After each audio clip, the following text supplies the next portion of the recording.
Start. নমস্কার, আমার নাম দীপ্তিময় হারি। আমি একটি তৃতীয় শ্রেণীর ছাত্র। আমি একটি কবিতা বলতে যাচ্ছি। কবিতার নাম নৌকা যাত্রা। কবি রবীন্দ্রনাথ ঠাকুর।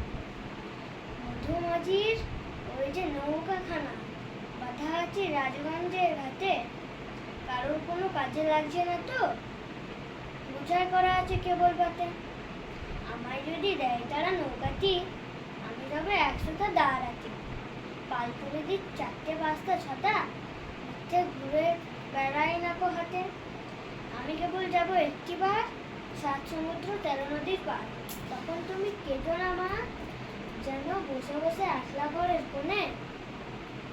আমি তো যাচ্ছি না কো চলে, আমার মতো 14 বছর বলে। আমি যাব রাজপুত্র হয়ে, নৌকা ভরা সোনা মানিক বলে। আসুকে আর শ্যামকে নেব সাথে, আমরা শুধু যাব মা 3 জনে। আমি কেবল যাব একটিবার 7 সমুদ্র 13 নদীর পার। ভোরের বেলায় দেব নৌকা ছেড়ে, দেখতে দেখতে কোথায় যাব ভেসে। দুপুরবেলা তুমি পুকুর ঘাটে, আমরা তখন নতুন রাজার দেশে। পেরিয়ে যাব তীরপূর্ণির ঘাট, পেরিয়ে যাব তেপান্তরের মাঠ। বাড়ি ফিরতে সন্ধে হয়ে যাবে, গল্প বলো তোমার কোলে এসে। আমি কেবল যাব একটিবার 7 সমুদ্র 13 নদীর পার। নমস্কার।